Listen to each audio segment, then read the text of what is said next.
Hello, welcome back to another video. This video will focus on mastering in ProTools and how to bounce and export your session. You know you're ready to master when you have successfully finished recording, your pre-mix stage, and your mixing stage.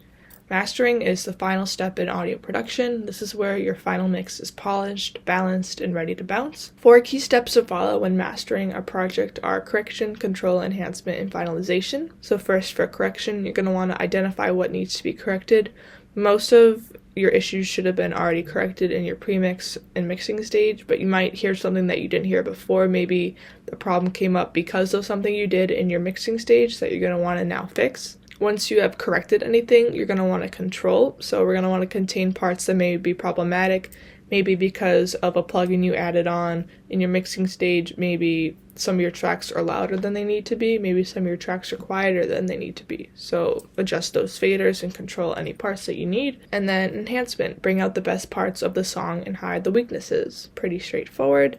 And then for finalization, this might include increasing the loudness of the final master, trimming any tops and tails of tracks that weren't done before, applying any fades, and adding labels to everything that you possibly could. Not only do you want to have a perfectly sounding session, but you also want to have a perfectly organized session, so that if someone else comes in to look at your session for whatever reason, they understand everything completely. They can read every track title and understand, okay, this is my overhead left, my overhead right, I'm not confused about that. They can understand what everything is, that if they needed to go in and fix something themselves, they could do that easily. So once you are finished mastering, it's time to bounce your final product. Depending on what you're working on, you might want to pick a specific file type. Personally, for me, if I'm just working on a song, I'm going to bounce my project as a WAV file. That's the best audio quality file. You're going to want to name your bounce file something that makes it easily identifiable. So as an example, if the Beatles recorded their song Help in Pro Tools, once it was time for them to bounce their final mix, they should name their project something along the lines of Help Final Master, so that it is obvious what this project is. And again, make sure that not only do you save this project in a dedicated folder for your session that's clearly labeled, but make sure that you also save at least one copy of it somewhere else.